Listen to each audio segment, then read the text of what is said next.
নমস্কার শ্রোতা বন্ধুরা, গল্প কথার আসরের আজকের বৈঠকে যোগদান করার জন্য আপনাদের অশেষ ধন্যবাদ। আমি রুদ্র দত্ত। আজকে পাঠ করব আশাপূর্ণা দেবীর একটি গল্প। আশাপূর্ণা দেবীর সম্বন্ধে এই পডকাস্টে আগে আলোচনা করেছি। বাংলা সাহিত্যে পথিকৃৎ নারী সাহিত্যিক হিসেবে তিনি যে কি অপরিমেয় মূল্য সৃষ্টি করে গেছেন তার কথা বলেছি। শিক্ষিত বাঙালি সমাজে নারীর স্থান এবং সেই স্থান পরিবর্তনের যে প্রয়োজন, তাই নিয়ে তিনি যুগান্তকারী সাহিত্য রচনা করে গেছেন। কিন্তু আশাপূর্ণা ছোটদের জন্য খুব সহজ, সুন্দর, মজার গল্পও রচনা করেছেন। অবশ্য তার কোনোটিতেও সমাজ সম্পর্কে কিছু কিছু ছোট্ট মন্তব্য হয়তো অন্তর্নিহিত আছে। আজকে সেই রকমই একটি গল্প পাঠ করব। এই গল্পটি আনন্দমেলা পত্রিকা যখন প্রথম আলাদা মাসিক পত্রিকা হিসেবে প্রকাশিত হতে আরম্ভ করল, তার একদম প্রথম দিকের একটি সংখ্যায় প্রথম প্রকাশ হয়। যতদূর মনে পড়ে আনন্দমেলার তৃতীয় কি চতুর্থ সংখ্যায় এই গল্পটি প্রথম আত্মপ্রকাশ করে। আরম্ভ করছি আজকের পাঠ, আশাপূর্ণা দেবীর ছোটদের গল্প, কৈলাসে চা পান।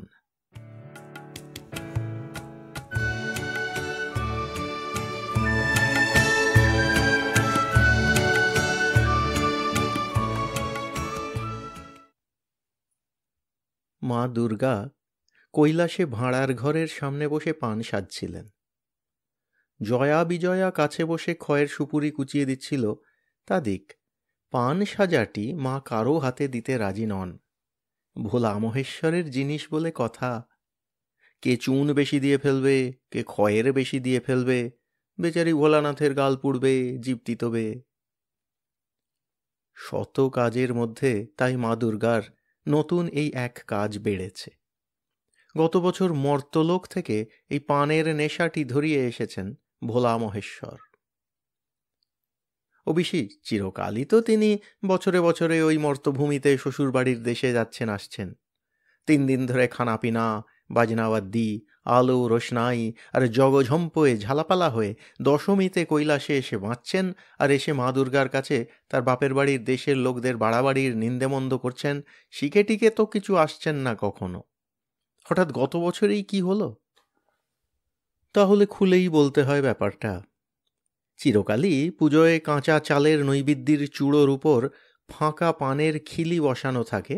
পুরুত ঠাকুর তাই নমঃ নমঃ করে নিবেদন করে সারেন। কিন্তু গতবারে খেজুর বাগান সাইকেল ক্লাবের সার্বজনীন পুজোয় চোঙা প্যান্ট আর নামাবুলি শার্ট পরা ভক্তরা হঠাৎ এই দৃশ্য দেখে বলে উঠেছিল, এ কি ঠাকুর মশাই, পানের খিলি ফাঁকা কেন? ঠাকুর দেবতার সঙ্গে ফাঁকির কারবার? মশলা কই? পুরুত বললেন, পুজো করে চুল পাকালাম বাবা, নৈবেদ্যের পানে তো কখনো মশলা থাকতে দেখিনি, ফাঁকাই থাকে। চোঙা প্যান্টরা বলল, না না, ছি, ওটা ঠিক নয় স্যার, এনে দিচ্ছি মশলা। সামনের পানের দোকান থেকে মশলা টশলা তো এনে দিলই, তার সঙ্গে আবার দিলীপের জর্দাও। বেশ, তো আজই পান হলো। কিন্তু মা দুর্গার তো ওসবে অভ্যেস নেই। একটা খেয়েই মাথা বনবন। তাড়াতাড়ি বাকি পানগুলো মহাদেবকে দিয়ে বললেন, আপনি খান ঠাকুর, আপনার ভাং খাওয়া মাথা দেখুন যদি না ঘোরে। খেলেন ঠাকুর, আর সেই ঘুরলই মাথা। মানে খেয়ে মাথাটি যাকে বলে একেবারে ঘুরে গেল। ভাবলেন, আহাহা, এ কি জিনিস! এমন মধুর জিনিস থেকে এতদিন বঞ্চিত ছিলাম। সিদ্ধি খেয়ে খেয়ে অরুচি ধরে গেছে। মিঠে পানের সঙ্গে দিলীপের জর্দা, আহা, অতুলনীয়।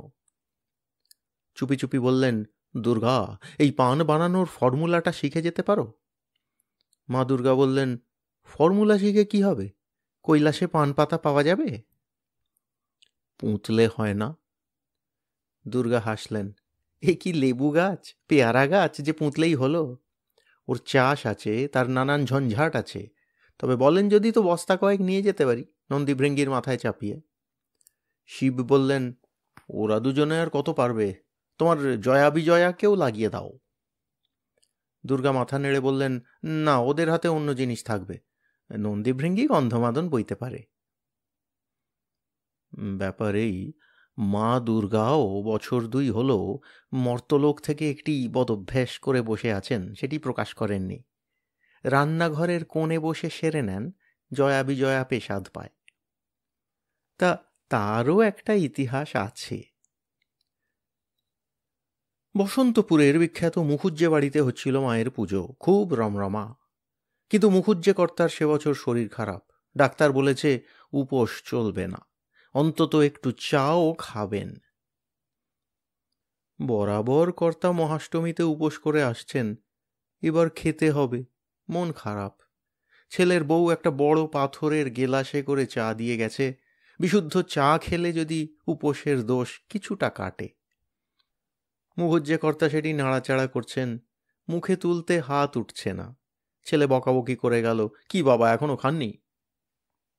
মুখুজ্জে কর্তা তখন দেবীর সামনে গেলাসটা বসিয়ে দিয়ে বলে উঠলেন, তবে মা তুই আগে পেশাদ করে দে।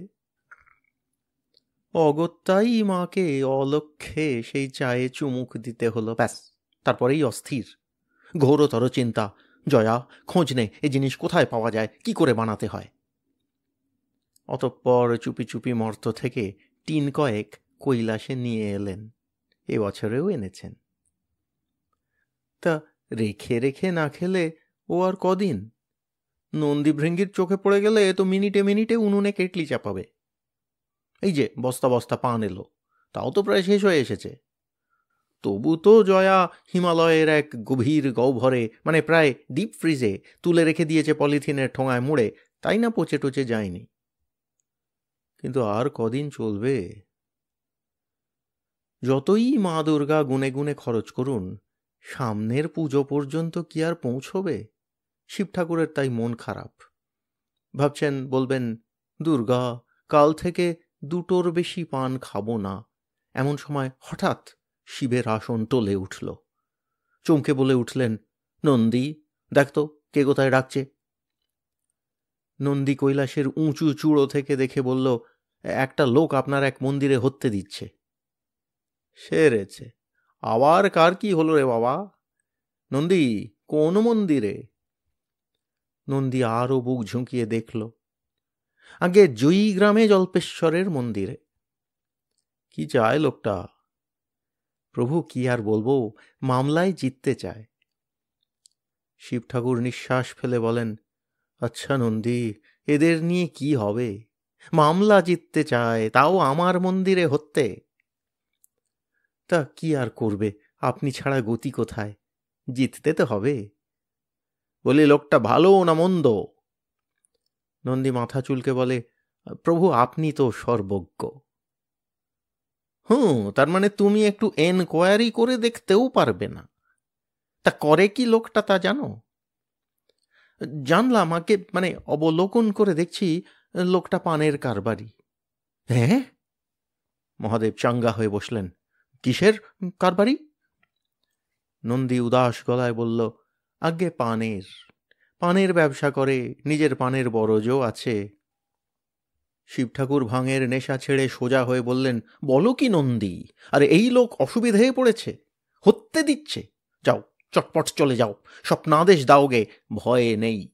আর এই নিয়ে যাও আমার একটু বিভূতি, এর মধ্যেই আমার একটু শক্তি মিশিয়ে দিলাম, দেখবে এই লোক যেন কিছুতেই না হারে। নামটা কি ওর? নন্দী আবার পৃথিবীতে উঁকি দিয়ে বলল, আজ্ঞে নাম বিরিঞ্চি ঘোড়েল। বেশ বেশ, মামলাটা কিসের? ওই যা হয় প্রভু, জমি জায়গা বিষয় সম্পত্তি নিয়ে জ্ঞাতির সঙ্গে। ঠিক আছে, ওই জ্ঞাতিটাকে গোহারান হারিয়ে দিবি, চটপট চলে যা। মরতে যাবার নামে তো নন্দী এক পায়ে খাড়া। আহা, ওখানে কত মজা, কত আমোদ। পোড়া কৈলাসে সিনেমা আছে, সার্কাস আছে, মেলা আছে, রাত দিন বাজি বাজনা, সভা ফাংশন আছে। তাড়াতাড়ি সেজে গুজে মা দুর্গাকে প্রণাম করতে যাচ্ছে, ভৃঙ্গি ধরল, বেশ মজায় আছিস দাদা, কদিন থাকবি? কি জানি, কদিনে কাজ মেটে। এন্তার সিনেমা দেখবি তো? নন্দী একটু হেসে ভৃঙ্গির পিঠ চাপড়ে বলে যায়, মন খারাপ করিস না, পরের চান্সে তুই যাস। ভৃঙ্গি বেজার গলায় বলে, যাব না কেন? মরতে যখন মড়ক মহামারী হয়ে বাবার আসন টলবে, তখন বাবা আমায় পাঠাবেন। গোঁজ হয়ে বসে থাকে। নন্দী মা দুর্গার অন্দরের দিকে এগোয়। কিন্তু ওখানেও এক কাণ্ড। ওখানেও পৃথিবীর এক ভক্ত আকুলি বিকুলি প্রার্থনায় মা দুর্গার আসন টলিয়েছে। বিজয়া এনকোয়ারি করে জেনেছে জয়ী গ্রামের পঞ্চু ঘোড়েল নামের এক লোক মা 10 ভুজার মন্দিরে মাথা খুঁড়ছে আর মোটা মোটা মানত করছে মামলা জিতিয়ে দিতে হবে। মা দুর্গা প্রথমে ভারী রেগে উঠেছিলেন। ওহ, কি জ্বালা! জগতে এত জীব সৃষ্টি করলাম, এই মানুষগুলোর মতো এত আবদেরে বায়নাবাজ তো আর একটা দেখলাম না। বাঘ, সিংহী, হাতি, উট, সাপ, ব্যাঙ, মাছ সবাই তো আমার সন্তান। তারা কে কবে আবদার করছে, মা আমার এই করে দাও, ওই করে দাও, তাই করে দাও। আর ওই মানুষ রাত দিন ডাকাডাকি আর দাও দাও মা, আমার অসুখ ভালো করে দাও, আমার বাড়ি করে দাও, গাড়ি করে দাও, ছেলেমেয়েদের পরীক্ষা পাশ করিয়ে দাও, বড় চাকরি করে দাও, ভালো বিয়ে দিয়ে দাও, আমার মান দাও, যশ দাও, রাজা করে দাও, মন্ত্রী করে দাও, লিস্টি ফুরবে না। আবার মামলা মকদ্দমাতেও জিতিয়ে দাও। উহ! বিজয়া গোমড়া মুখে বলেছে, তা যাকে যা শিখিয়েছ মা, সে তাই শিখেছে। অন্য সব জীবজন্তুকে ডাক ছাড়া আর কিছুই শেখাওনি, তারা সেই ডাকই ছাড়ে, ঘৌ ঘৌ, মিউ মিউ, চি হি হি হি, হাম্বা হাম্বা। মানুষকে তুমি ডাকতে শিখিয়েছ, সে তাই করছে, রাত দিন ডাকছে। শুধু শুধু কি আর ডাকবে, তাই দাও দাও করছে। মা দুর্গা রেগে বলেছেন, খুব যে কথা শিখেছিস, বছর বছর পৃথিবীতে গিয়ে এইটি হয়েছে, তা যে ডাকছে সে করে কি? বিজয়া খড়ি পেতে বলে, চায়ের ব্যবসা। মা দুর্গা চমকে বলেন, হ্যাঁ বলিস কি? হ্যাঁ মা, শুধু ব্যবসায়ী নয়, 3-4টে চায়ের বাগানও আছে তার। মা দুর্গা রেগে বলেন, আর এই লোককে তুই অগ্রাহ্য করছিস? ওকে জিতিয়ে দিতে পারলে জীবনে আর তোকে পৃথিবী থেকে চা বয়ে নিয়ে আসতে হবে না। যা গিয়ে স্বপ্নাদেশ দেবী, ভয় নেই, তোকে জিতিয়ে দেবো, তুই শুধু নিয়মিত আমায় চা সাপ্লাই করবি, মানে চায়ের পাতা দিয়ে পুজো দিবি। এতক্ষণে বোধহয় বুঝতেই পারছো মা দুর্গা ওই চায়ের অভ্যাসটি করে মরেছেন। বিজয়া যখন মা দুর্গার শক্তিকণিকা নিয়ে মর্তে নামতে যাচ্ছে, নন্দীর সঙ্গে দেখা। এ বলে কি ব্যাপার, ও বলে কি ব্যাপার। তারপর বোঝা গেল ব্যাপার। লড়াইটা শেষ পর্যন্ত শিবের সঙ্গে দুর্গার গিয়েই ঠেকেছে। বিরিঞ্চি ঘোড়েল হয়েছে শিবাশ্রিত, পঞ্চু ঘোড়েল দুর্গাশ্রিত। দুই জ্ঞাতি ভাই, একখানা তালুক নিয়ে লড়ালড়ি। এ বলে ও তালুক আমার 7 পুরুষের, ও বলে ও তালুক আমার 7 পুরুষের। অথচ মিথ্যে কেউই বলে না। 7 পুরুষ আগের সেই চন্দ্রবিন্দু হয়ে যাওয়া ভদ্রলোক, যিনি গাঁটের কড়ি খরচা করে কিনেছিলেন ওই জমিটি, সেই ঈশ্বর রজনী ঘোড়েল, তিনি এই পঞ্চু ঘোড়েলেরও ঠাকুরদার ঠাকুরদা, আবার বিরিঞ্চি ঘোড়েলেরও ঠাকুরদার ঠাকুরদা। অতএব এদের দুজনেরই সমান দাবি। ঈশ্বর রজনী ঘোড়েলের 2 ছেলের বংশ দুদিকে ছড়িয়ে এখন জ্ঞাতি 70 হয়ে দাঁড়িয়েছে। তাই জমিটার অধিকার নিয়ে ঘোর মোকদ্দমা।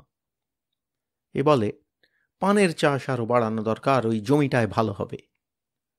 ও বলে শুধু পাহাড়ে দেশেই চা বাগান হয়, বর্ধমান জেলার মাটিতে বাগান হওয়ানো যায় কি না তার পরীক্ষা করব। জমি না হলে কোথায় পরীক্ষা, পুকুরের জলে? দুজনেরই যুক্তি আছে। রাত্রিরে যে যার বাড়িতে ঘুমোচ্ছে, হঠাৎ বিরিঞ্চি ঘোড়েলের মাথার কাছে দেববাণী, ওরে বিরিঞ্চি, নির্ভয় থাক, স্বয়ং বাবা ভোলানাথ তোর সহায়, তোর জিত মা রেখে। ওদিকে পঞ্চু ঘোড়ালের মাথার কাছে তেমনি দৈববাণী, শুধু হেঁড়ে গলায় নয়, মধুর কণ্ঠে, বাছা পঞ্চু, নির্ভয় থাক, তোর জয় মারে কে। আমি তোর জয়ের জন্য আমার অনুচরী বিজয়াকে পাঠিয়েছি আমার শক্তি দিয়ে, শুধু একটি শর্ত। পঞ্চু ধরফড়িয়ে উঠে বসে দিশেহারা হয়ে বলে, কি শর্ত মা, কি শর্ত? পরে বলবো, আগে জেত। ব্যাস, পরের দিন 2 জ্ঞাতি ভাই পুকুর ধারে তড়পাচ্ছে। এ বলে, মা স্বপ্নে আমায় ভরসা দিয়ে গেছেন, আমার জেতা মারে কে। ও তড়পাচ্ছে, বাবার ওপর কথা নেই, বাবা মায়ের গুরুজন, বাবা আমায় স্বপ্নে আশ্বাস দিয়ে গেছেন না জিতিয়ে ছাড়বেন না, ও জ্যোতি আমার হকের ধন মদন মোহন। দুর্গাশ্রিত পঞ্চু বলল, দেখা যাক কার হকের ধন। চলছে লড়ালড়ি, দিনের পর দিন শুনানি চলছে, উকিল ব্যারিস্টার হিমশিম খেয়ে যাচ্ছে, জজ মাথায় হাত দিয়ে বসে থাকছেন। কারুর হারজিত নেই, কারুরই কেস দুর্বল নয়, দুজনেরই 7 পুরুষের জমি। কোর্ট কাছারি নাস্তানাবুদ। একদিকে বাবার বিভূতি, অন্যদিকে মায়ের শক্তি। নন্দী আর বিজয়া দুজনেই যে যার মালিককে নিয়মিত ট্রাঙ্ক কলে খবর দিচ্ছে মামলার অবস্থা কি, কিন্তু হেলাদোলা নেই কারুর। রেগে গিয়ে শিব বলেন, দুর্গা, এটা কি হচ্ছে? তোমার শক্তি সংবরণ করো। আমার ভক্তকে জিতিয়ে না তুললে নরলোকে আর প্রেস্টিজ থাকবে আমার? দুর্গাও জেদ ধরে বলেন, সে আমি কি জানি, আমারই বুঝি প্রেস্টিজ রাখবার দরকার নেই? চিরটা কাল আমি শরণাগত দীনার্ত পরিত্রাণ পরায়ণে, তা জানো না? শিব দুর্গার তর্কাতর্কির রোল কৈলাস থেকে স্বর্গে গিয়ে ওঠে। ৩৩ কোটি দেবতা ছুটে এসে হাজির হন। কি হয়েছে? ওরা তো তখন উত্তেজিত, শিব ঠাকুর আর মা দুর্গা। জয়া আর ভৃঙ্গি ঘটনার আদ্যন্ত রিপোর্ট দেয় এবং নিঃশ্বাস ফেলে বলে, ব্যাপার মিটবে কি করে? মা বাবা দুজনেই সমান, কেউ তো কম যান না। আজ যদি এ জিতবো জিতবো করে, কালও তেড়ে ওঠে। রোজ নতুন নতুন উকিল আনছে। এত সব টাকা কড়ি পাচ্ছে কোথায়? ওরাই জানে। তাই তো ৩৩ কোটির এক আলোচনা সভা বসে, কি করে মা বাবা দুজনেরই মান বজায় থাকে। কারণ মা দুর্গা বলেছেন, আমার ভক্ত হারলে আমরণ অনশন করব। আর শিব ঠাকুর বলেছেন, আমার ভক্ত না জিতলে বিশ্বব্রহ্মাণ্ড লণ্ডভণ্ড করে ছাড়ব। দুটোই সমান ভয়ের। ৩৩ কোটি ভেবে হিমশিম। এমন সময় যমরাজের প্রবেশ। ডিউটিতে ছিলেন, আসতে দেরি হয়ে গেছে। বিবরণ শুনে স্রেফ উড়িয়ে দিয়ে বললেন, এই কথা? সব সমস্যার সমাধান আমার হাতে। মা বাবা দুজনেরই মান বজায় থাকবে। কালই আমার মোষটাকে পাঠিয়ে দিচ্ছি। কোথায়? কোথায়? কেন, পৃথিবীতে, আদালতের সামনে, রাস্তায়। দেবতাদের কথা অমোঘ। পরদিনই হয়ে গেল সমস্যার সমাধান। বিরিঞ্চি আর পঞ্চু দুজনে একই সঙ্গে আদালত থেকে বেরিয়ে দুজনে দুজনকে কলা দেখিয়ে দাঁত খিঁচিয়ে হাসছে। হঠাৎ চোখে অন্ধকার। কোথা থেকে যেন কালো মেঘের চাঁইয়ের মতো বিশাল এক মোষ ছুটে এসে দুজনের উপর দিয়েই পাস করে চলে গেল। দুজনেই স্রেফ কাদা। রাস্তার লোকে তুলে হাসপাতালে পাঠাতে গিয়ে বুঝে পায় না কোনটা কার হাত পা। গভীর অন্ধকার থেকে আস্তে আস্তে যখন আলোয় চোখ মেলল বিরিঞ্চি পঞ্চু, কিছুই চিনতে পারে না। কি? আদালত? বাড়ি? হাসপাতাল? উঠে বসতে যেতে দেখল পঞ্চুর মাথার কাছে মা দশভুজা, বিরিঞ্চির মাথার কাছে জল্পেশ্বর শিব। শিব বললেন, বাবা বিরিঞ্চি, কোনো কষ্ট হচ্ছে? বুঝতে পারছি না প্রভু। তুমি কে মনে আছে? কি আশ্চর্য, মনে থাকবে না? আমি বিরিঞ্চি, ঘোড়েল পানের কারবারি, দেশে বরজ লাগাবো বলে জমি নিয়ে। ঠিক আছে, ঠিক আছে, সামান্য নিয়ে ভাইয়ের সঙ্গে ঝগড়ায় কাজ কি? এই দেখো, অগাধ অফুরন্ত জমি পড়ে আছে, সব তোমার। শত শত পানের বরজ লাগাও। বিরিঞ্চি রেগে বলে, বললে তো ঠাকুর, এত জমির খাজনা দেব কোথা থেকে? আহা, খাজনা টাজনা তোমায় দিতে হবে না। তুমি শুধু প্রতিদিন আমার ওখানে কিছু করে পান পাঠিয়ে দেবে। বিরিঞ্চি উপুড় হয়ে পড়ে বলে, সে আর বলতে, সে আর বলতে, কিন্তু প্রভু, এই জায়গাটা কি? কি আশ্চর্য, বুঝতে পারছো না? কৈলাস। বুঝবো আর কি করে? কৈলাসে তো হরঘড়ি আসা যাওয়া নেই। তা হঠাৎ এখানে এসে পড়লাম কি করে? বাবা মৃদু হেসে বলেন, সে কথা জিজ্ঞেস করো না বৎস। তবে তোমার কারবারের বাড়বাড়ন্ত করতে একটি বুদ্ধি দিই। তোমার ওই পান থেকে একদিন ৬৬ কোটি খিলি পান ভালো করে সাজিয়ে ৩৩ কোটি দেবদেবীকে দুটো দুটো খাইয়ে দিও। তারপর দেখো। ওদিকে পঞ্চু ঘোড়েলের সঙ্গেও মা দুর্গার কথাবার্তা চলছে। মা দুর্গা বলেছেন, ওই কৈলাস শিখরে অফুরন্ত জায়গা পড়ে আছে, যত পারিস চা বাগান কর বৎস। শুধু একটি শর্ত, আমায় নিয়মিত চা সাপ্লাই করবি। রান্নাঘরের কোণে বসে লুকিয়ে লুকিয়ে খেতে আর ইচ্ছে নেই। ভালো চায়ের যোগান দিবি। মাঝে মাঝে ৩৩ কোটি দেবদেবীকে ডেকে টি পার্টি দেব। বুঝুন ওরা আমার বাপের বাড়ির দেশের খাওয়া দাওয়াটি কেমন। পঞ্চু মহোৎসাহে বলে, ভালো চা যদি বলেন মা, এক্ষুনি টি পার্টি লাগিয়ে দিতে পারি। শুধু যদি একটা ইয়া লম্বা আঁকশি পাই। আঁকশি? মা দুর্গা আকাশ থেকে পড়েন, আঁকশি কি হবে?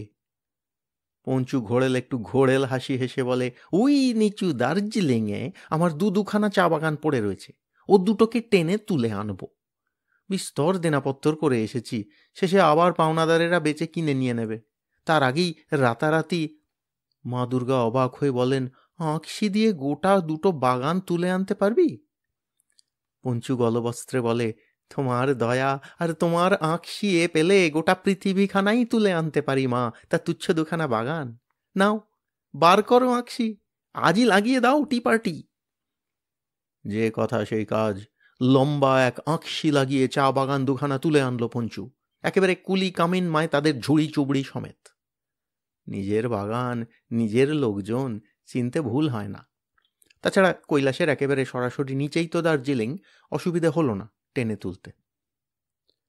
টি পার্টি দিলেন মা দুর্গা, খেয়ে 33 কোটি দেবতা একেবারে বিভোর। ঝপাঝপ টন টন চায়ের অর্ডার দিয়ে ফেললেন পঞ্চুকে। ওদিকে বাবা ভোলানাথও বসে নেই, তিনি বিরিঞ্চিকে তাতাচ্ছেন, বিরিঞ্চি আবারও যে সেই হারা জেতা, পঞ্চু জিতে যাচ্ছে। বিরিঞ্চি মুচকি হেসে বলে, খ্যাপা ঠাকুর খেপেছেন, পঞ্চার চাল আমি টের পাইনি? আগেই নন্দীভৃঙ্গি 2 দাদাকে পাঠিয়ে আমার বারুইপুরের 3খানা বরজি উপড়ে আনিনি? 36 কেন, একেবারে 72 কোটি কিলি পান মজুত রেখেছি টি পার্টির শেষে মুখ শুদ্ধির জন্যে। দেবতা পিছু 1 ঘন্টা করে পান ধরে দেবো। যে কথা সেই কাজ। পানও ফেলনা হলো না, সে নিয়েও দেবদেবী মহলে কাড়াকাড়ি আর অর্ডার দেওয়া দিয়ে হুড়োহুড়ি। তদবধি কৈলাসে চা আর পানের চলন। মোরে অমর হয়ে যাওয়া পঞ্চু আর বিরিঞ্চি সমস্ত কৈলাস ক্ষেত্র জুড়ে চায়ের বাগান আর পানের বরজ করে ফেলে অবিরত তাদের তদবির করে চলেছে, আর যাঁরা খাবার তাঁরা খেয়ে চলেছেন।